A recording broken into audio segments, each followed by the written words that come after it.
तो ऐसा क्या हो गया कि महमूद गजनवी भी विलन बन गए और उससे पहले मोहम्मद बिन कासिम के बारे में भी इसी तरीके की बातें की गई कि हिस्ट्री सही नहीं बताई गई।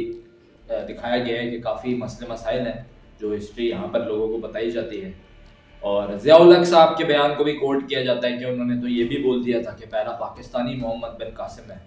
और अभी अगर मैं बात करूँ, ख्वाजा आसिफ साहब जो होम मिनिस्टर हैं, उन्होंने कहा कि जी महमूद गजनवी जो था वो तो एक लुटेरा। तो जब गवर्नमेंट की तरफ से ऐसे बयान दिए जाते हैं तो जो भी लोग ये कह रहे होते हैं पहले कि भाई ये देखो ऐसी हकीकत ये थी, तो वो लोग दोबारा से कहते हैं देखो जी हमने बताया था पहले, इस बात को इंडोर्स करते हैं कि देखें जी हमने जो कहा था वो सच है। तो इसकी हकीकत क्या है, एक सैयद मुजम्मिल साहब हैं, मैं ज़रूर उनका जिक्र यहाँ करना ज़रूरी समझूंगा।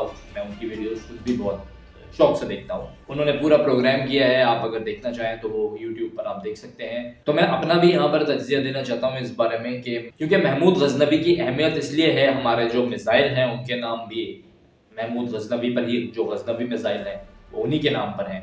और हमें बचपन से बताया जाता है कि वो एक बुत शिकन थे, उन्होंने इस्लाम को फैलाया है। और ये चैप्टर भी है हमारी टेक्स्ट बुक के अंदर, सोमनाथ का मंदिर। तो उसमें बताया जाता है कैसे महमूद गजनवी साहब ने मंदिर को तोड़ा और लोग बड़ा उसको पढ़ने के बाद एक लोगों में जोश आ जाता है। जबकि अगर हकीकत देखी जाए तो किसी की भी इबादतगाह को तोड़ना कोई सही काम नहीं। लेकिन महमूद गजनवी साहब ने ये क्यों किया और क्या वजह थी, तो मैं हिस्ट्री से ही ये थोड़ा सा कोट कर देता हूँ। तो मैं यहाँ पर एक बुक को कोट कर देता हूँ। इस बुक का जिक्र हामिद मीर साहब ने भी किया है अपने प्रोग्राम में। तो रुमेला थापड़ साहिबा जो है वो अपनी किताब में लिखती है कि महमूद गजनवी को सोमनाथ में मसूद गाजी नामी सूफी ने दावत देकर बुलाया था और ये बताया था कि यहाँ पर जुल्म होता है और रोजाना एक मुसलमान इस मंदिर की भेंट चढ़ा दिया जाता है।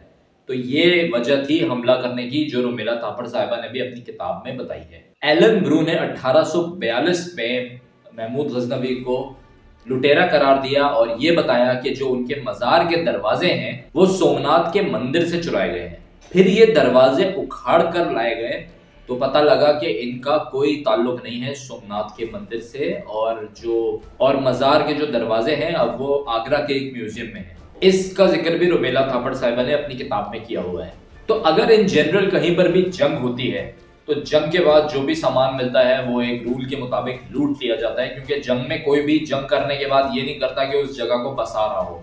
अगर आप देखें बरतानवी साम्राज्य के अंदर हिंदुस्तान के ऊपर जब आए, जहाँ सब सारा कब्जा किया, मुगलों की हुकूमत खत्म की गई, उसके बाद जितनी भी चीजें थी वो यहाँ से हिंदुस्तान से ले जाया गया।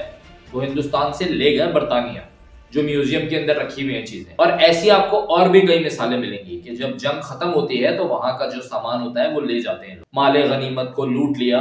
ये तमाम आपको एग्जांपल्स आपको ऐसी कई मिसालें मिलेंगी। तो इस बात के ऊपर कहना है कि वो लूट लेते थे, मेरा ख्याल में ये इधर जो पॉइंट है, तो इस पॉइंट के ऊपर मेरी राय जरा मुख्तलिफ है कि जब आप जंग कर रहे हैं तो जाहिर है जंग के बाद आपने अगर फतह हासिल की है तो उसके बाद फिर आप वहां का सामान लेंगे जरूर। और जो आपके साथी होंगे जाहिर है उनको भी माल चाहिए होगा, उनको भी सामान चाहिए होगा, जो जंग का एक तरीकेकार होता है। अच्छा, लेकिन इसके साथ अगर आप वहां पर जो लोग रहते हैं वो जिस भी मजहब से ताल्लुक रखते हैं, अगर आप उनकी जो भी इबादतगाह है उसको तोड़ रहे हैं तो इस बात पे मैं कहता हूँ ये गलत अमल है। और ये एक वजह थी कि महमूद गजनवी को कई जगहों पर मजम्मत का सामना करना पड़ा, क्योंकि जो वहां के लोकल्स थे वो जिस रिलीजन से भी ताल्लुक रखते थे, वो जब उनकी अगर कोई इबादतगाह तोड़ी जाती थी तो वो बहुत भरपूर मजम्मत किया करते थे। और ये एक वजह थी कि महमूद गजनवी के लिए थोड़ी मुश्किलात पैदा होती थी। इन जनरल महमूद गजनवी क्या थे और कैसे थे, तो इन जनरल अगर आप देखें, मेरा ख्याल में ये हर इंडिविजुअल को की अपनी चॉइस है। किसी के लिए वो हीरो होंगे, किसी के लिए वो विलन होंगे। हमें पाकिस्तान के अंदर जिस तरीके से एक बताया जाता है महमूद गजनवी साहब के बारे में, मेरा ख्याल में अगर हम ये कहें कि वो मजहब के हीरो थे तो इस बात में इख्तलाफ जरूर किया जा सकता है, लेकिन जो जंग के तरीकेकार होते हैं वो तो वैसे ही रहेंगे, कोई भी जंग करे। और जैसे मैंने अभी ये अर्ज किया कि जंग के बाद जो भी फतह याब होता है तो वो फिर वहां की सारी चीजें अपने कंट्रोल में ले लेता है। तो ये कुछ सीधा बातें थी जो मैंने आपके सामने रखी हैं महमूद गजनवी साहब की जो ये डिस्कशन आजकल चली हुई है उससे मुताल्लिक। आप लोगों की क्या राय है जरूर कमेंट से आगाह कीजिएगा।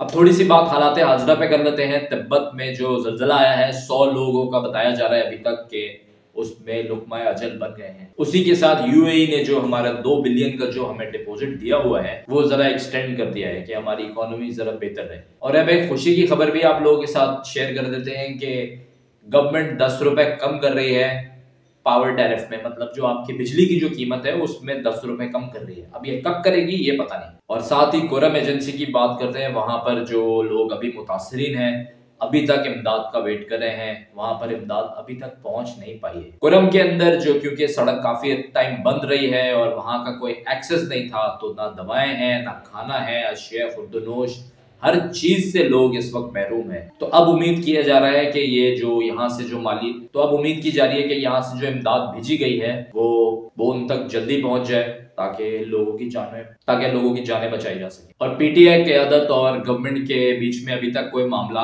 पूरे तरीके से तय नहीं पाए हैं। हाँ, नेगोशिएशंस चल रही हैं, दोनों तरफ से ये खबरें आ रही हैं, एस्टेब्लिशमेंट के साथ भी कोशिश चल रही है और जो सरकार है उनके साथ भी कोशिश चल रही है। तो अब ये ऊंट किस करवट बैठेगा, क्योंकि अब जरूरी है कि ये ऊंट किसी करवट बैठ जाए। पाकिस्तान की मईशत के लिए भी, पाकिस्तान के आने वाले हालात के लिए भी जरूरी है कि तमाम सियासतदान एक पेज पर हों, एक टेबल पर बैठकर बात करें। कोई भी सरकार चलाए, अगर कोई उसको रोकने की कोशिश करेगा, अगर कोई धरने देगा, अगर कोई हालात खराब करेगा, तो वो सरकार नहीं चल सकती। क्योंकि अगर आप इन्हीं चीजों में ही मसरूफ रहेंगे, एक घर की मिसाल भी अगर आप ले लें, अगर आप घर के अंदरूनी मसले ही निपटाते रहेंगे तो फिर आप बाहर से कोई नई चीज घर में नहीं ला सकते। फॉरेन इन्वेस्टमेंट आपके मुल्क में नहीं आएगी अगर इसी तरीके के हालात रहेंगे। तो अब जरूरी है कि तमाम सियासतदान बैठ के बात करें, जो भी इनके मसले मसाइल हैं उनको खत्म करें पाकिस्तान के लिए और एक पेज पर होके आगे बढ़ें। उम्मीद करता हूं आपको मेरा आज का व्लॉग पसंद आया होगा। अगर पसंद आया है तो चैनल को जरूर सब्सक्राइब कर लीजिए और वीडियो को भी जरूर लाइक कीजिएगा। अल्लाह पाकिस्तान का हामी।